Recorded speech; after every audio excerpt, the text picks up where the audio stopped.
I've always been a fearless person, always. I remember my mother telling me when I was 2 years old that she asked me to go get some diapers for my little brother, and I told her, with my hand on my hip, "That's your baby, you get it yourself." And so that fearlessness took me to walking in the streets of New York in wee hours in the morning, to going to Jamaica, duct taping hundreds of thousands of dollars on my body, to selling kilos of cocaine with the Mexican cartel, which ultimately landed me in federal prison. I didn't know that this one trait of fearlessness would lead me on a journey that would change the course of my life and ultimately hundreds of girls in the process. And so I think back to my childhood. My parents, they beautiful? They were franchise business owners, had been married over 50 years to date, and they wanted to provide the best opportunities for my siblings and myself to succeed in a world in which they knew would be stacked against us. And so they thought by giving us the so-called American dream, the big house with the pool in the backyard and the white neighbors, would make things better, right? It wasn't that simple. And so when I left the protection of the suburbs and went to college in Baltimore City, things were not so black and white. And so in 1994, I remember walking onto the campus of historically black Morgan State University.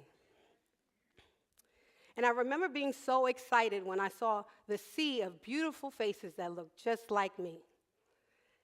And I remember a young man saying to me, "You sound like you're white. Where are you from?" I said, "I'm from New York." "Well, you sound white." And I'm like, "Well, what did that mean?" And I was confused. And so I began to try and sound like what I thought I was supposed to sound like, black. And then I started venturing off campus into the city, hanging out, going to all the hot spots, being young, naive, what college students do. And so I remember just feeling so powerful from the attention that I received. And so this went on for years, and I stumbled into a lifestyle that most people see on television shows and in music videos. And yeah, I was working, and I was in school, and on and off, and I was a down chick, side chick, main chick's chick. And I went from sitting pretty in the passenger seat to now wanting to drive the car. And I thought, if they're doing it, why can't I? And so I did. And so this went on for years, and then in 2005, I remember receiving a phone call to come to New Jersey. And I went, and when I got there, it was 50 kilos of cocaine. And I wasn't afraid. And so every week, like clockwork, they came for a year, until one fateful day, a homeboy of mine calls and says, "I was just robbed for 5 keys, and that was about $100,000. And I remember saying, "Look, my dude, that's not my problem, that's yours." And I never saw him again. But I did receive a phone call. "Yo, you need to leave town. Your boy paid me to kill you. But I don't kill women or children, but I don't know what he'll do." And so I left. And soon after, I was arrested, but no jail time. And I had vowed that I wouldn't do anything or be around anyone that remotely looked like my past. And so I moved to Harlem. I started working. I always had a job, but I started another job. And I started a business. And everything seemed good, but yet again, it's not that simple. And so I fast forward to 2012, and I find myself caught in a sting operation in Richmond, Virginia, on federal drug conspiracy charges. And I thought, like every other time, I was going to get through this until the judge says, "No bail. You're a drug queenpin and a threat to society. And so I knew I would be in jail until I either A, decided to go to trial and fight my case, or B, take a guilty plea. And so this is where the real journey began. And so I was housed in a small county jail in Hanover, Virginia, Pamunkey Regional Jail. And I remember seeing the same women come in and leave, come in and leave, never to come back and be told that they had overdosed. And then I decided it was time for me to really start asking questions and find out what was going on. And so for the 3 to 5 hours a day that they let us out the cells, I asked some of the women, could I interview them? And I started going to NA meetings and asking questions because I thought that people who use drugs did it because they wanted to, and that I wasn't doing anything wrong, and that they knew what drugs would do, and so they had choices, right? Until I heard the tragic stories like, my dad was raping me, and he gave me the heroin and told me to take it and the pain will go away. Or the only time I was able to spend time with my mother was when we smoked crack together. And the stories came, and I cried, and I could not believe what I contributed to. And my spirit was convicted, and I woke up. And so I decided to take a guilty plea because, in fact, I was guilty. And I prayed to God, and I asked God for forgiveness, and I forgave myself, and I knew I was redeemed. And so I was sentenced and off to federal prison. And so the most horrific experience of my incarceration was the transport. And I can remember being handcuffed and shackled and telling the guard that the shackles were too tight and they made it tighter. And to this day, I still have scars.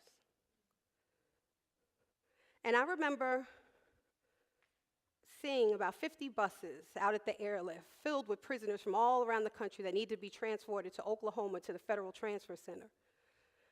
And the marshals had their guns pointed at us. And I remember going on the plane and asking, are you going to take these cuffs off? And the marshal laughed at me and he said, you're property of the federal government. You don't ask questions.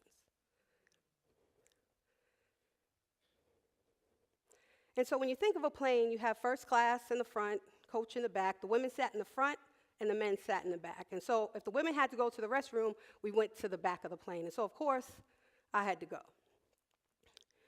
And so I remember sliding down in handcuffs and shackles. And I remember some of the men groping on me. And I remember telling them to stop. And I remember the officer standing behind me telling me not to talk to them and watching them continue to grope on me. And I thought, how could another woman allow this? And I went into that bathroom and I cried like I had never cried before in my life. And so you may wonder why I'm standing here right now telling you this story and telling my story to a room full of strangers. I'm sharing my story because it's the same tragedies, traumas, and experiences that every formerly incarcerated woman goes through when she's applying for a job, trying to get housing, or even trying to go back to school. Asked to tell her story to a reporter, or to lend her voice to a conference panel for authenticity. But my story was not like Santra Rucker, who was sentenced to 13 life sentences in federal prison, has been in almost 20 years right now for a first-time nonviolent drug offense, who left her 2-year-old daughter, Kendia Riley. Alice Johnson, who too was sentenced to federal prison for life without the possibility of parole for a first-time nonviolent drug offense, conspiracy. Michelle West, who was sentenced to 2 life sentences plus 50 years, plus an additional 10 years supervised release, as if, right? She's been incarcerated now 25 years, or 26 years, I believe, for a first-time drug conspiracy, and also left her child, Mikkel West. And so from the day of my redemption, I knew that it was my mission and purpose from God to create and build platforms for women, incarcerated and formerly incarcerated, to use their voice and create change. And so I started the Ladies of Hope Ministries, an organization that helps marginalized and disenfranchised women and girls. And tomorrow, we are opening Hope House in the Bronx.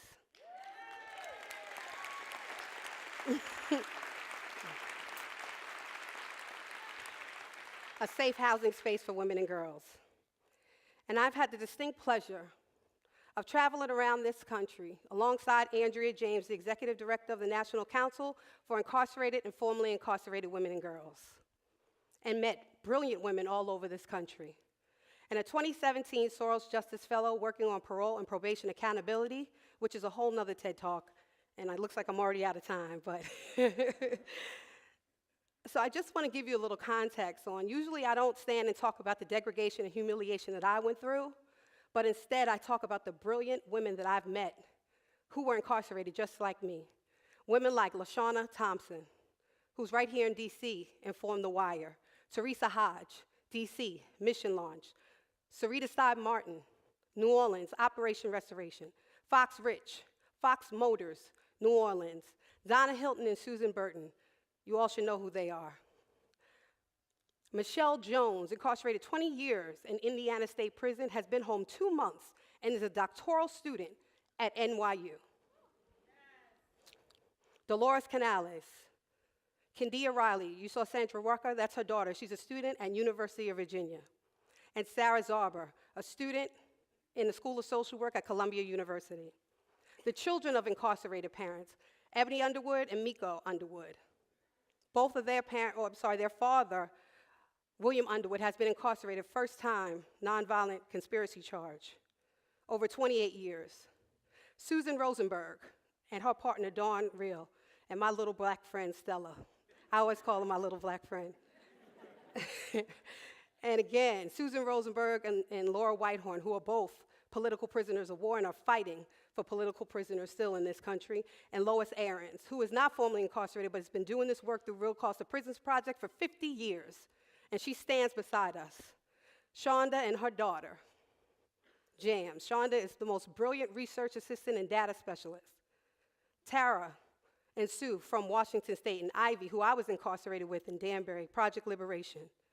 Trey Johns, director of Black and Pink.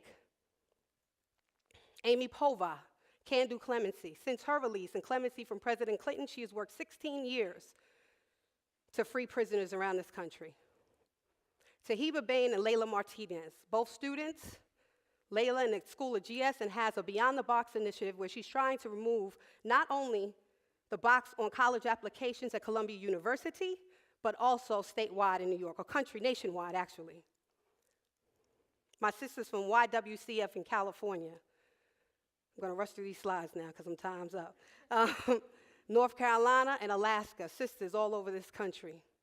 Sisters from Dallas, Celeste has her own business, Save My Edges, entrepreneur, patent holder. My Just Leadership sisters who are doing amazing work around this country.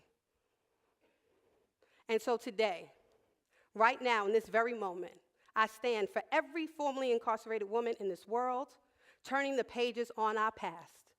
And we have used our experiences to triumph and to do amazing work that God wants us to do. And so I urge you to continue to help us fight and our feet to end the incarceration of women and girls. Free her. Thank you. Thank you.